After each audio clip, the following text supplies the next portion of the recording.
So my aunt just passed away, and it got me to thinking about funerals and death and how we process death and how we process grief.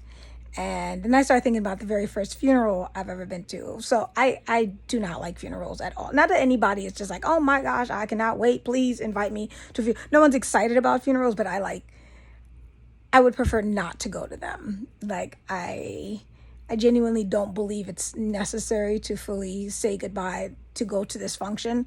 But, social norms, you got to go, or people start questioning, did you really love her? And, things of that nature. So anyways, I started thinking about the very first funeral I've ever been to. And it was my maternal grandmother. She passed away when I was 12 years old. And the funeral was in Trinidad.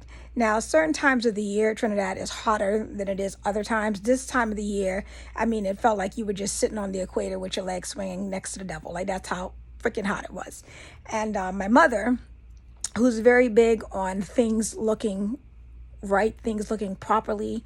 Like when people look at you from the outside, you got to have all your T's crossed and I's dotted. That kind of very consumed to some extent with presence and how you present. I think like a lot of Caribbean people and parents, foreigners in general, I don't know, people who give a shit about what other people think. I was 12 years old, and y'all know how I sweat. My mom had me in pantyhose, and I hate pantyhose. To this day, you will never catch me in pantyhose. They itch, they're uncomfortable. If you start to sweat, then it's just this nylon against your skin, and your butt starts to sweat first, and your inner thigh. It's a horrible situation, and they scratch.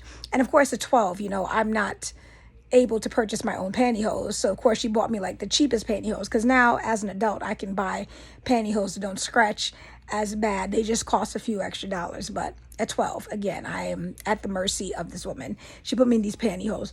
Absolutely miserable. I am sweating. We get to the church, and again, in Trinidad, there's no AC in the church that they're burying my grandmother in, and they've had her body on ice, and they brought it out for the funeral, and all the family is paying their condolences, and the elders in the family keep prompting the kids. I'm a child, I'm 12 years old, to kiss my grandmother's forehead. I don't know why they were doing that, but till this day, I'm almost 40 years old, I can still feel how that melting corpse felt on my mouth, and this smell of her melting body. And it is one of the worst memories I have of a funeral, I have of my grandmother, I have of being in Trinidad. So I say all this to say that if you have kids, or just anybody for that matter, however people decide to grieve, just let them grieve. They want to grieve from afar, let them grieve from afar. Don't push them to look at the body, to touch the body, God forbid, kiss the body.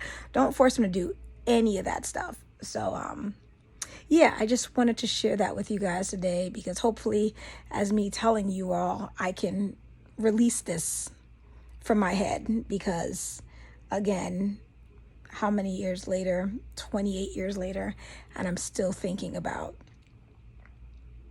what my dead grandmother smelled and felt like against my lips.